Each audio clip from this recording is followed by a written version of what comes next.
दोस्तों, हम लोग स्टार्ट करने जा रहे हैं new chapter destruction of ecosystem.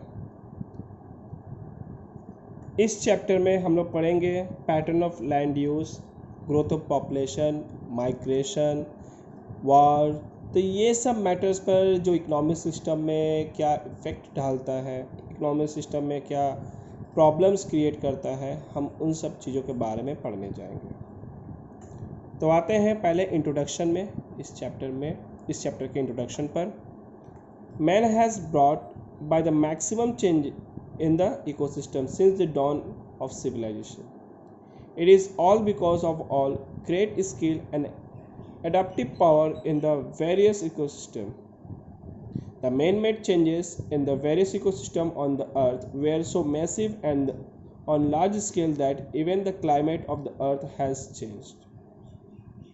जो आज हम देख रहे हैं, इंसान जो है बहुत ज़्यादा चेंजेस लाता है इकोसिस्टम में जब से ये सिविलाइजेशन हुई है। जितने भी बहुत सारे पावर्स को अडॉप्ट करना इकोसिस्टम से, उसमें बहुत सारी स्किल्स जो पाई हैं वो इंसानों ने ही पाया है। मेड जो चेंजेस लाती है, बहुत से चेंजेस लाती है इकोसिस्टम में। बहुत ज़्यादा, बहुत ही बड़े पैमाने में इकोसिस्टम में चेंजेस आता है इंसानों के द्वारा।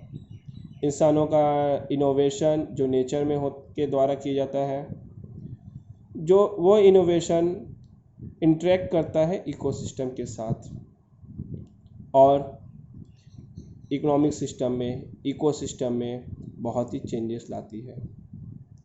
जैसे कि अब आप देख चुके हैं विल और फायर को लेकर। विल और फायर इकोसिस्टम में बहुत बड़ी चेंजेस लाई थी।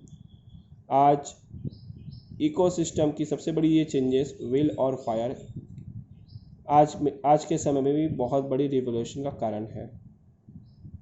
इंडस्ट्रीज़ में रिवोल्यूशन होना, न्यू मशीनरीज़ का बनना, इंडस्ट्रीज़ का प्रोडक्शन का बढ़ना, पॉपुलेशन इंक्रीज़ होना, इन्वायरमेंट में चेंजेस आती है, जिससे इंसान और इन्वायरमेंट के बीच में बहुत से इंटरेक्शन होती है, जो बहुत से इकोसिस्टम में चेंजेस लाती है, अर्थ के इकोसिस्टम को चेंज करती है। आते हैं next topic, changing patterns of land use. जो आज एग्रीकल्चर सिस्टम में देखते हैं कि एग्रीकल्चर सिस्टम में बहुत से क्रॉप्स उगाई जाती हैं, दाल, गेहूँ, धान, सरसों, चाय, कॉफ़ी, विभिन्न तरह के प्रोडक्ट, जो फसलें तैयार की जाती हैं एग्रीकल्चर के द्वारा। तो ये जो चेंजेस जो है, इनके एग्रीकल्चर करने से लैंड के फर्टिलाइजिंग पावर में भी चेंजेस आती हैं। तो आज मॉडर्न वर्ल्ड, जो डेवलप वर्ल्ड है, जो कुछ चेंजिंग लाती है लैंड के यूजेस करने के पैटर्न्स में। जैसे नंबर 1 पैटर्न्स जो है, production of carols and the food crops for food securities. Production जो दाल्स वगैरह की होती हैं, अदर फूड क्रॉप्स की होती है, वो फूड सिक्योरिटीज़ के लिए की जाती है। Number 2, maintenance of forest cover up to a certain specific level of ecological stability. Maintain किया जाता है, फॉरेस्ट को कवर किया जाए उस लेवल तक जिससे इस इकोलॉजिकल स्टेबल रहे, मतलब इकोसिस्टम स्टेबल रहा करे, उस लेवल तक फॉरेस्ट को कवर करके रखा जाए। वाटर बॉडीज़ जो इरिगेशन में यूज़ की जाती है उसको मेंटेन किया जाए। वाटर सप्लाई जो ड्रिंकिंग के लिए, अदर एक्टिविटीज़ के यूज़ किए जाते हैं, उसे भी मेंटेन किया जाए। Number 4, production of fodder for the live stock. Fodder जो प्रोडक्शन की होती है लिव स्टॉक के लिए, उसमें भी पैटर्न की changes. Provision of shelter to the world's population. World की जो पॉपुलेशन जो है बढ़ रही है, उसके हिसाब से शेल्टरिंग जो प्रोविज़न है उसमें जो चेंजेस आती है। Cultivation of commercial crop, raw material जो यूज़ की जाती है इंडस्ट्रीज़ में। नंबर 7 देख सकते हैं, एस्टेब्लिशिंग ऑफ इंडस्ट्रियल यूनिट का बैठना, एक्सट्रैक्शन ऑफ मिनरल्स, जो एक मिनरल्स को निकाला जाता है। ये जो चेंजेस जो है, बहुत सारे पैटर्न्स में जो चेंजेस आई हैं लैंड का। पहले क्या थी, एग्रीकल्चर करते थे, मिट्टी के बर्तन बनाए जाते थे, बहुत बस इन्हीं तक में ही था। जैसे जैसे वर्ल्ड डेवलप होता गया, वर्ल्ड में बहुत से चेंजेस आते गए, बहुत से मशीनरीज में इवोल्यूशन हुआ, पॉपुलेशन ग्रोथ करते गए, फूड की प्रोडक्शंस बढ़ती गई, लैंड जो फॉरेस्ट लैंड है उसे ख़त्म करता गया। तो ये जो पैटर्न्स को मेंटेन करना, फॉरेस्ट को मेंटेन करना, फूड क्रॉप्स की सिक्योरिटीज़ करना, बहुत से चीज़, वर्ल्ड पॉपुलेशन के लिए शेल्टर के लिए प्रोविजंस तैयार होते हैं, कॉमर्शियल क्रॉप को यूज़ करना इंडस्ट्रीज़ के लिए, न्यू इंडस्ट्रीज़ का सेटअप करना, मिनरल्स को अर्थ क्रस्ट से बाहर निकालना। तो इस तरह से जो डिफरेंट डिफरेंट पैटर्न्स हुई हैं, इकोसिस्टम में चेंजेस लाया है। आते हैं नेक्स्ट व्यू पर, आते हैं हम लोग एक्सप्लेनेशन पे कुछ। Several human activities such as agriculture, urbanisation, industrialisation, mining and etcetera have transform the nature landscape. जो ये जो सारी एक्टिविटीज़ जो बताई जा रही है, माइनिंग, इंडस्ट्रियलाइजेशन, अर्बनाइजेशन और एग्रीकल्चर, ये जो क्या करती है, ट्रांसफॉर्म करती है नेचर लैंडस्केप को, नेचुरल लैंडस्केप को पूरा ट्रांसफॉर्म बदल देती है। एग्रीकल्चर मतलब आप जानते हैं, अर्बनाइजेशन सिटीजनशिप को क्रिएट करना, इंडस्ट्रियलाइजेशन मतलब इंडस्ट्रीज़ का सेटअप करना, माइनिंग मतलब माइनिंग का सेटअप होना, एटसेट्रा। डिफरेंट टाइप्स की एक्टिविटीज़ जो ह्यूमन बींग्स करते हैं, जो ह्यूमन बींग्स डिफरेंट टाइप्स की एक्टिविटीज़ कर रहे हैं, उनसे क्या होता है, नेचुरल लैंडस्केप है जो वो बदल रही है, जिससे बदल चुकी होती है, बदल जाती है। जो नेचुरल जो लैंड की जो पावर होती है उसमें बहुत से बदलाव आती है। All this has affect the structure and the function of ecosystem. ये जो सारी जो प्रतिक्रियाएं हैं वो लैंड के स्ट्रक्चर और उसके फंक्शंस में भी चेंजेस लाती हैं, इकोसिस्टम में भी चेंजेस लाती है।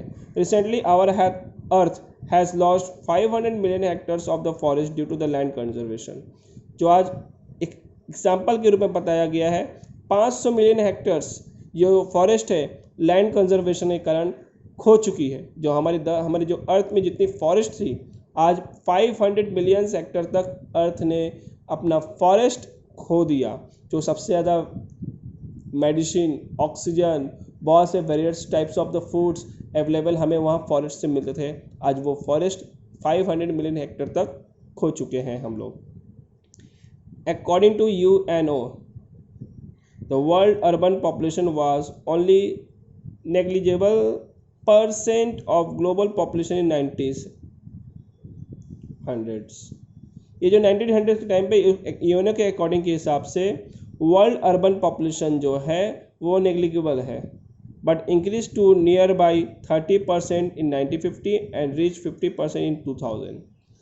जो इनकी जो रीच की जा रही थी वो इंक्रीजिंग हो रही है पॉपुलेशन, वो 30% 1950 में था, आज 2000 में 50% हो गया। एक्सपेक्ट किया जा रहा है कि 2025 में 60% हो जाएगी। मतलब 2000 से 2025 बस मात्र 25 सालों में 10% बढ़ेगी, और इन 50 सालों में 20% बढ़ा। मतलब यहाँ काउंटिंग किया जा रहा है हर 25 साल में 10% की पॉपुलेशन बढ़ रही है। जो 1800 से 1950 के बीच में 30% ही सिर्फ बढ़ी है। मतलब 150 सालों के बीच में 30% बढ़ा है, और उसके बाद से हर 25 साल में 10% की इंक्रीमेंट दिखने को मिल रही है। यानी इन 1950 से 2000 यानी इन 50 साल में 20% और बढ़ी है, और 25 में 60% हो जाएगी, यानी 10% और बढ़ेगी। तो कैलकुलेशन करके आप देख सकते हो हर 10% 25 सालों के अंदर बढ़ जा रही है।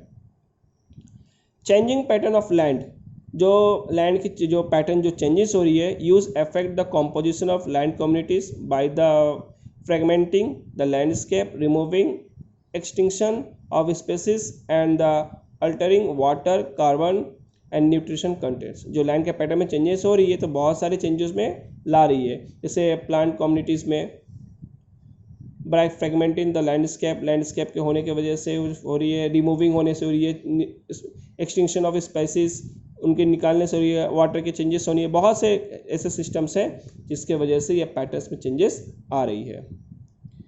Improve and the irrational use of land have resulted in the following। क्या क्या इम्प्रूवर के बारे में बताया गया, देखिए। Degradation of land into the waste land due to exploitation of forest resources and soil erosion. Degradation of land into waste land, जो degradation land है उसको वेस्ट लैंड में बदला जा रहा है due to the exploitation of forest resources. Forest resources को exploit किया जाए, सॉइल इरोशन हो रही है।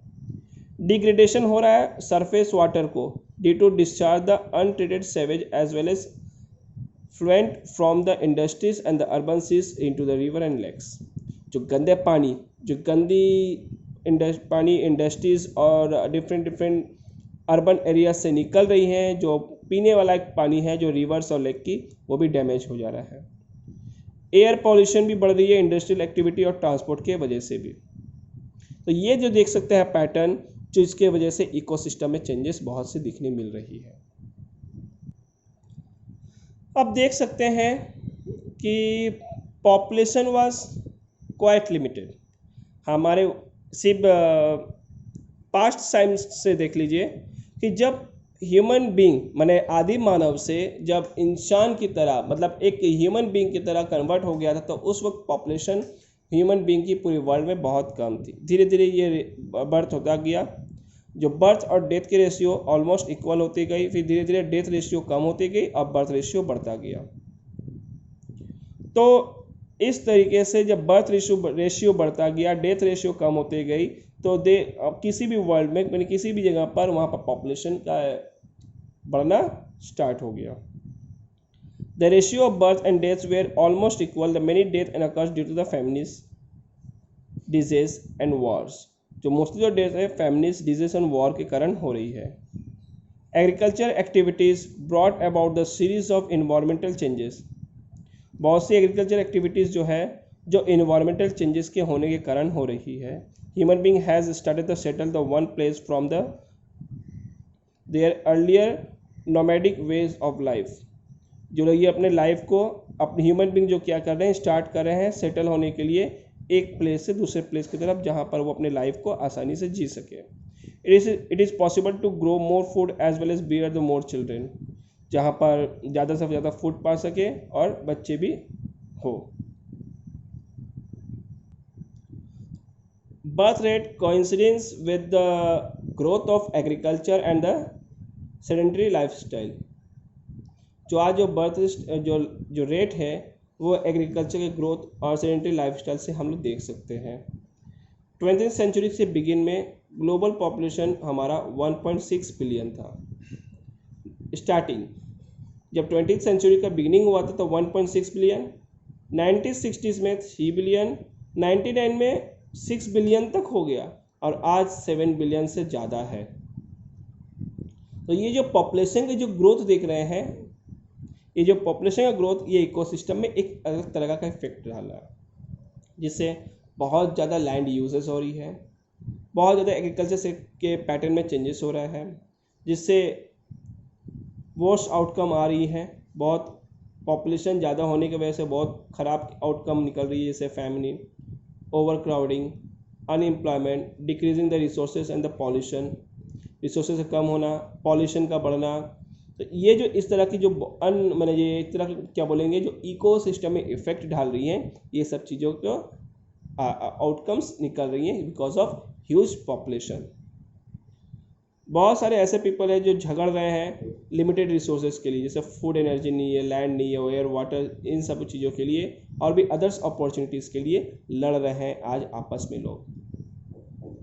आज देख सकते हैं number of people per capita income के हिसाब से जो रिसोर्सेज यूज़ की जा रही है, magnitude of environment degradation and the pollution, इन सब के कारण से हम पॉपुलेशन का इम्पैक्ट को देख सकते हैं। जो नंबर ऑफ पॉपुलेशन बढ़ रही है, एजुकेशन प्रॉपर नहीं हो पा रही है, लैंड यूजेस बहुत ज़्यादा हद तक बढ़ गई है, फूड की कमी हो चुकी है, पॉल्यूशन बढ़ती जा रही है, per capita uses of resources, जो एक नॉर्मल रिसोर्सेज को यूज़ एक पर इंसान को करना चाहिए, वो रिसोर्सेज एक इंसान पूरी तरह से कवर नहीं कर पा रही है, वो नहीं पा रही है।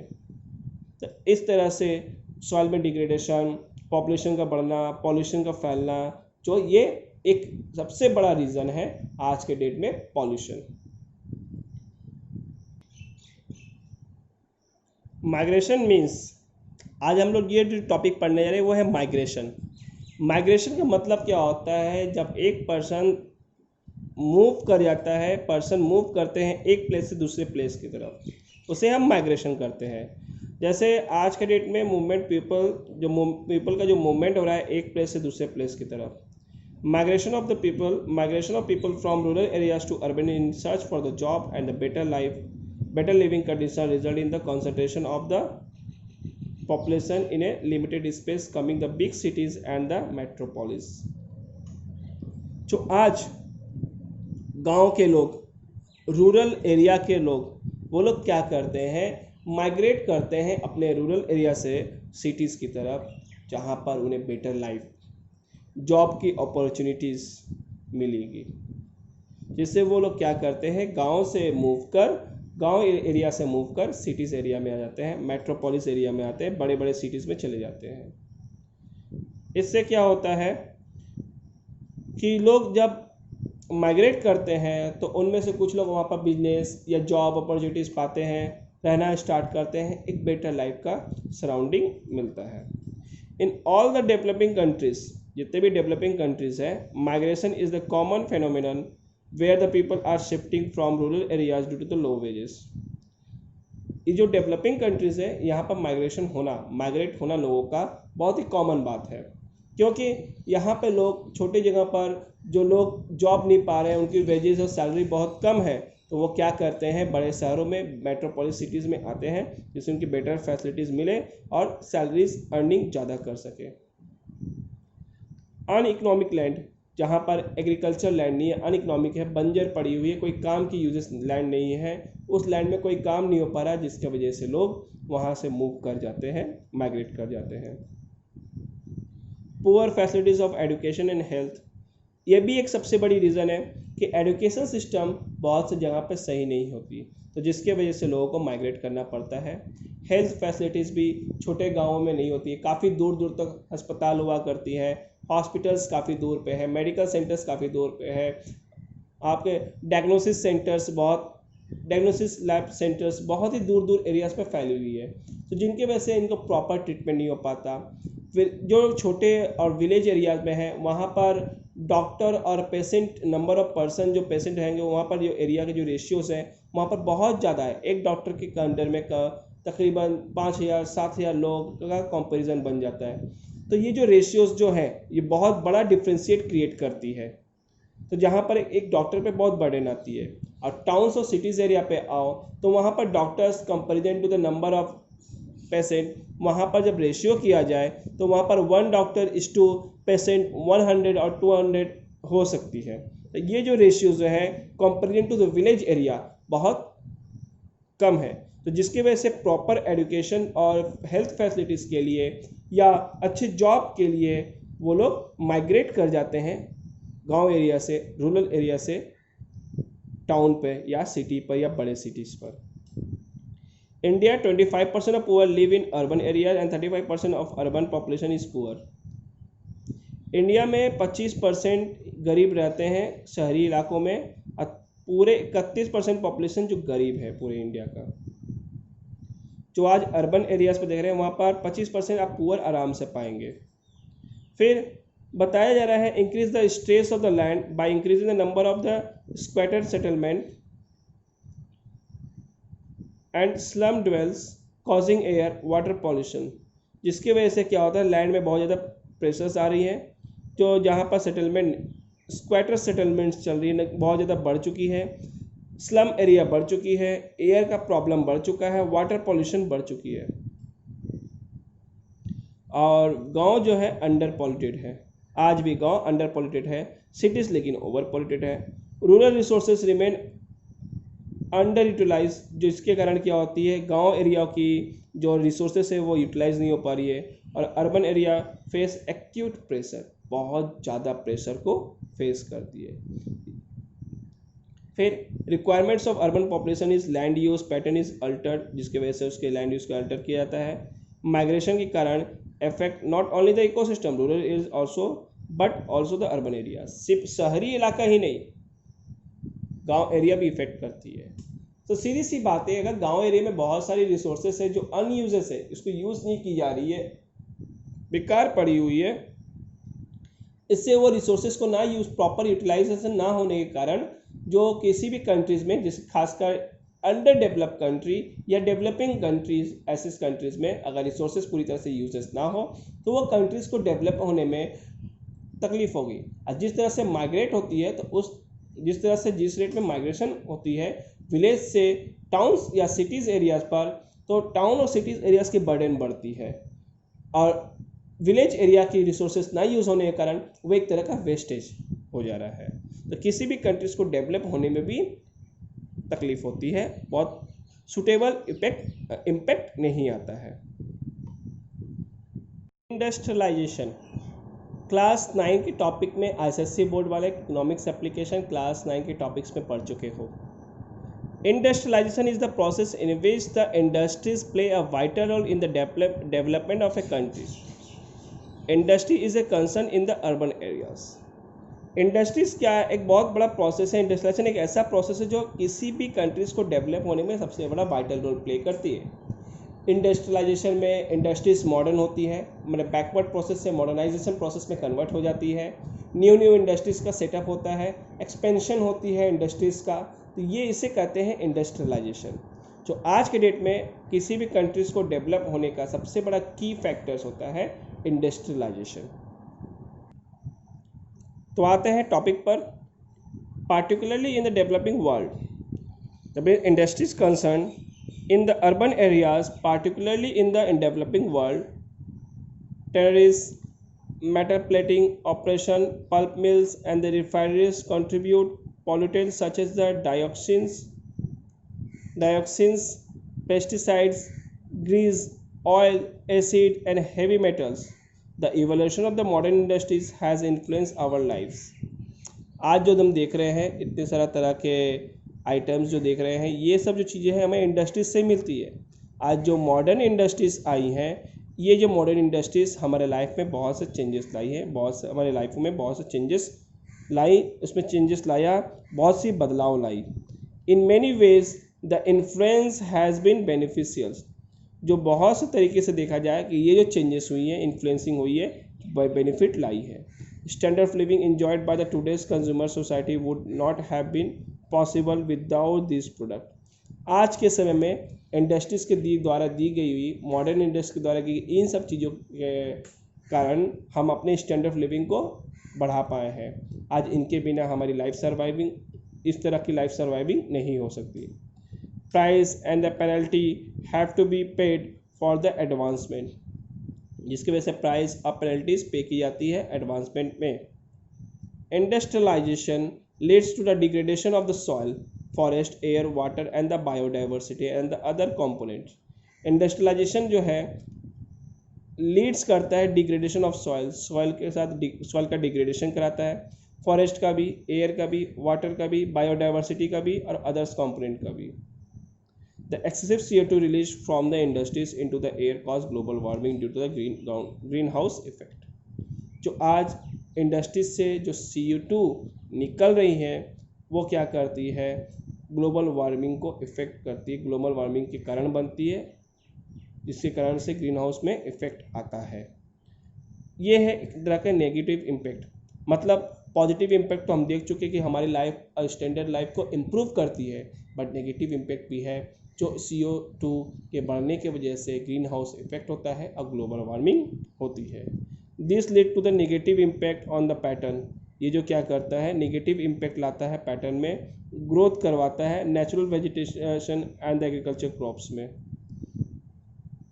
इसके कारण से क्या होता है, नेचुरल जो वेजिटेशन है उसके ग्रोथ में चेंजेस आता है, एग्रीकल्चर क्रॉप्स में भी चेंजेस आती हैं। For industrial areas are created either by the sacrificing the fertile agricultural land or the forest। जो ये जो इंडस्ट्रियल एरिया जो है ये क्रिएट किया गया है बहुत से एक फॉरेस्ट और फर्टाइल एरियाज को चेंज कर, उसको बदल कर the lush green fields and the forest are converted into the huge structure with the smoke release smoke stack. जो लश ग्रीन फील्ड है, फॉरेस्ट है, जो हरी भरी जो एरिया जो है आज के समय में बहुत हद तक स्मोक को रिलीज जो की हुई स्मोक को स्टेक कर रही है, उसको ग्रहण कर रही है। Changes in the land use pattern is to great extent associated with the industrialisation. जो आज जो लैंड यूज है पैटर्न का बहुत हद तक चेंज हो रही है इंडस्ट्रियलाइजेशन के वजह से।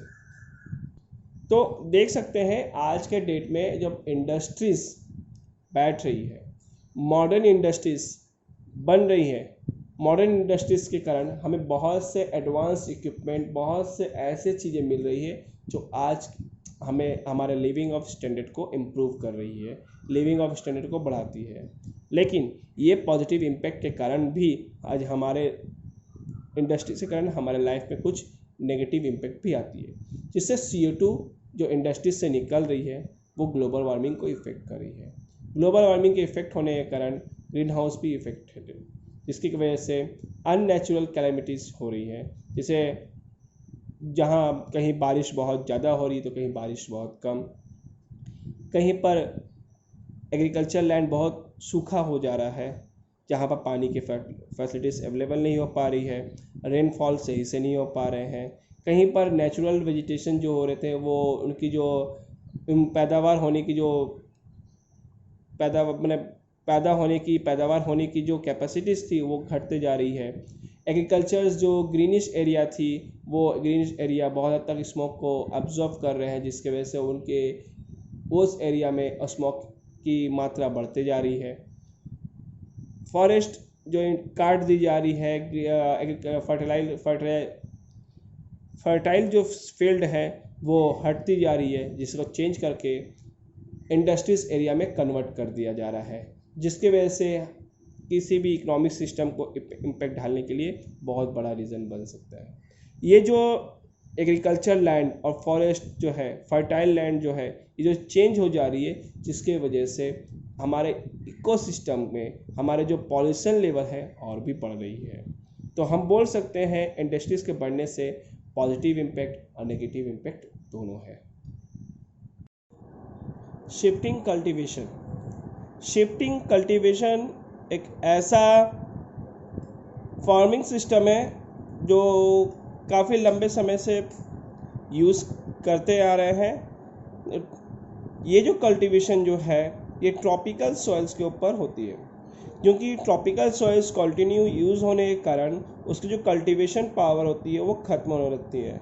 तो फार्मर्स क्या करते हैं, इस सॉइल पर कल्टीवेशन शिफ्टिंग स्टार्ट करते हैं। कल्टीवेशन शिफ्टिंग का मतलब होता है कि जो हम हैं ये सॉइल को जो काम यूज़ कर रहे हैं उसको यूज़ हो जाने के बाद हम सॉइल को फिर से रीयूज़ कैसे किया जा सके, इसको फर्टिलाइजिंग किया जा सके। उसमें क्या करें, अंदर वाले पार्ट के सॉइल को हम लोग बाहर की तरफ लाएंगे, बाहर वाले पार्ट के सॉइल को अंदर की तरफ ले जाएंगे। जिस तरह से ये रोटेशन होता रहेगा, जो फॉरेस्ट है उस फॉरेस्ट को हटाया जाएगा, फिर से उसको सॉइल रोटेट करके फिर से फॉरेस्ट को वहाँ पर ग्रोथ कराया जाएगा। इससे क्या होता है, सॉइल की जो कल्टीवेशन पावर है, फर्टिलाइजिंग पावर है, वो बरकरार रहती है और फॉरेस्ट भी बरकरार रहता है। इससे फॉरेस्ट में कोई हार्मिंग नहीं होती है। लेकिन जो माइनिंग होती है, ऑयल होता है, ऑयल एक्सट्रैक्शन हो रही है, लॉगिंग हो रही, इन सब की वजह से क्या होता है, फॉरेस्ट में जो बरसात होती है वो कम होने लगती है, जिसकी वजह से क्या होता है, हमारे पास